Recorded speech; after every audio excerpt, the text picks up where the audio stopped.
పట్టు పురుగులో చచ్చిపోతాయి. మల్బరీ ఆకులు పెట్టి పట్టు పురుగుని పెంచి బాగా కడుపు నిండా తిని అది పట్టు దారాన్ని చుట్టూ అల్లుకుని పట్టుగూట్లో మెత్తగా ఉంది కదా అని పడుకుంటుంది. ఇక అది పడుకుని నిద్రపోవడం మొదలెట్టిన తర్వాత ఇక అది బయటికి రాలేదు, ఇక పట్టుదారం మొదలదు. ఇప్పుడు ఆ పురుగును ఒక్కదాన్ని తీసి బయటపడాయాలంటే పట్టు కాయని కోసేయాలి. కోసేస్తే దారం ఇంతంత ముక్కలు అయిపోతుంది. అందుకే పట్టు కాయలన్నీ ఏం చేస్తారంటే మరుగునీళ్లలో పడేస్తారు. మరుగునీటిలో పడిపోగానే ఆ పట్టు పురుగుకి తెలివి వస్తుంది. అది బయటికి వెళ్ళిపోవాలని దారాల మధ్యలోంచి పెడుతున్న మరుగునీటికి శరీరం ఉడికిపోతుంటే గిల గిల గిల గిల కొట్టుకుంటుంది. కొట్టుకుని బయటికి వెళ్లే మార్గం లేక తాను అల్లుకున్న గూట్లో తానే చచ్చిపోతుంది. చనిపోయిన తర్వాత పట్టుకాయని తీసుకొచ్చి కండికి పెట్టి తిప్పుతారు. తిప్పి దారాన్ని యువతలకి తీసేసి ఆ పట్టు కాయని దాంట్లో ఉన్నటువంటి పురుగుని వీధిలో పారేస్తారు.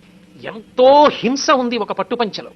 ఒక పట్టుపంచ కట్టుకుని ఒక పట్టు చీర కట్టుకుని ఆర్జిత సేవకి వెళ్లడం కన్నా నూలుతో చేయబడినటువంటి పంచ కట్టుకుని వెళ్లడం సర్వోత్కృష్టం.